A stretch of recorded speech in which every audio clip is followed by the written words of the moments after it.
अस्सलाम वालेकुम वरहमतुल्लाहि वबरकातुहू। Welcome to our Hindi class. तो बच्चों, आज हम जो है वो है व्याकरण से ही रिलेटेड शब्द पढ़ने वाले हैं। पहला है विलोम शब्द। तो विलोम शब्द किसे कहते हैं? विलोम शब्द कहते हैं अपोजिट को, विरुद्धार्थी शब्द को। जैसे यहाँ पर गरम का विरुद्धार्थी शब्द क्या होगा? ठंडा। दिन का विरुद्धार्थी शब्द क्या होगा? विलोम शब्द क्या होगा? रात। चढ़ना, उतरना, तो इन्हें क्या कहते हैं? विलोम शब्द, यानी विरुद्धार्थी शब्द, यानी एक शब्द का अपोजिट शब्द, उसे हम कहेंगे विलोम शब्द। उसी के उदाहरण यहाँ पर आप लोगों को दिए गए हैं। गुण, दोष, मित्र, शत्रु, निकट, दूर, खरा, खोटा, उतार, चढ़ाव, सत्य, असत्य। तो बच्चों, आप लोगों को ये विलोम शब्द पढ़ना है और आप लोगों को इसे याद करना है। इसी पे आधारित यहाँ पर आप लोगों को कुछ एक्टिविटीज़ दी गई है। यहाँ पर आप लोगों को 2 विलोम शब्द दिए गए हैं। आप लोगों को सही शब्द चुनकर वाक्य को पूरा करना है। जैसे गांधी जी डैश के पुजारी थे, तो उत्तर क्या होगा? हिंसा या अहिंसा? तो गांधी जी अहिंसा के पुजारी थे।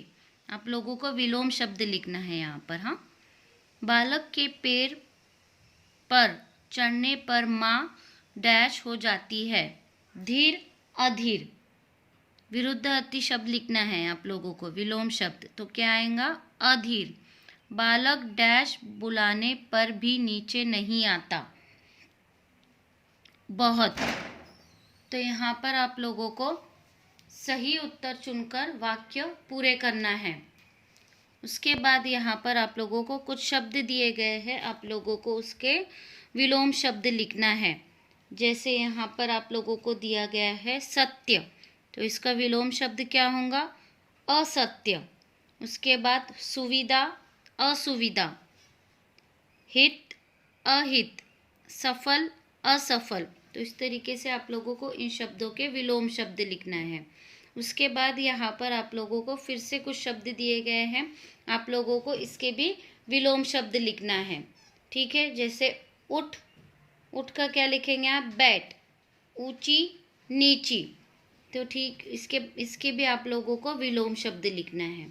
उसके बाद हम सीखेंगे पर्यायवाची शब्द, यानी समानार्थी शब्द। पर्यायवाची शब्द किसे कहते हैं? समानार्थी शब्द को। जैसे कि एक शब्द के समानार्थी शब्द, यानी सेम मीनिंग वाले शब्द। जैसे हम मित्र को और क्या कह सकते हैं हिंदी में?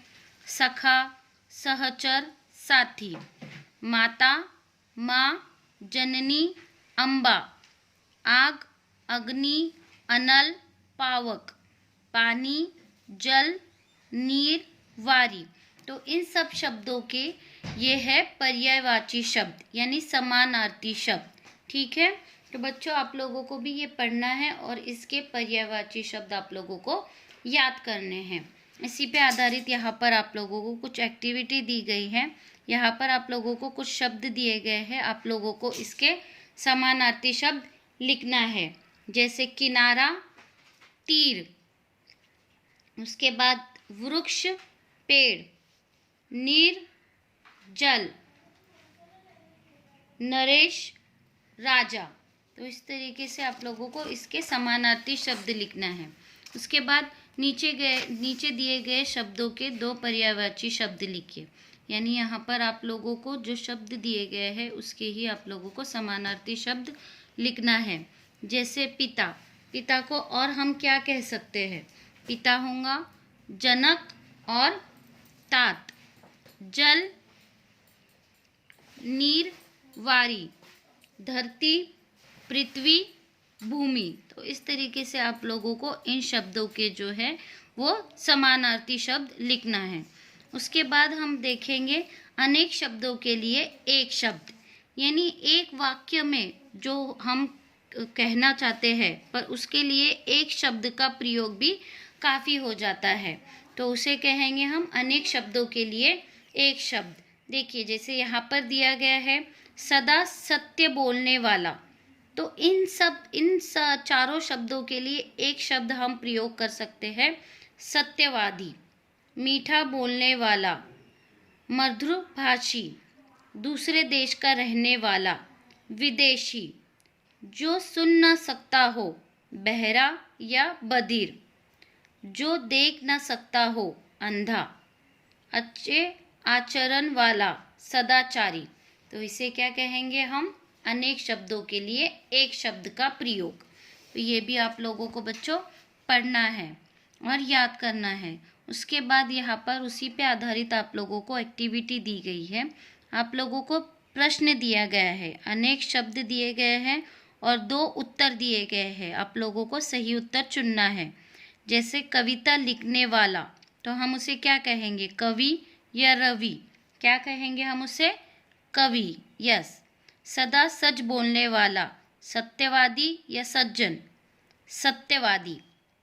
दूसरों की सहायता करने वाला, सदाचारी या परोपकारी? इसका उत्तर क्या होगा? सदाचारी होगा या परोपकारी होगा? इसका उत्तर होगा सत्यवादी। ठीक है, तो बच्चों इस तरीके से आप लोगों को इसके उत्तर ढूंढना है। उसके बाद अनेकार्थक शब्द यानी अनेकार्थक शब्द यानी एक से अधिक अर्थ देने वाले शब्दों को अनेकार्थक शब्द कहते हैं। जैसे समानार्थी शब्द के जैसे ही हम इसे कह सकते हैं। जैसे पर का और अर्थ बताने वाले शब्द कौन से होंगे? पंख, परंतु, हार यानी माला और हारना, यानी इसका अर्थ 2 तरीके से हम बता सकते हैं। पर यानी पंख भी कह सकते हैं या परंतु भी। हम वहाँ पर जा रहे थे पर मुझे चोट लग गई, ये पर भी उपयोग कर सकते हैं। और हम पंछी के यानी चिड़िया के पंख भी बोल सकते हैं। उस तरीके से हार यानी जो फूलों की हार होती है वो एक हार, और एक हार होता है जो है वो हारना। पत्र यानी पत्ता और चिट्ठी।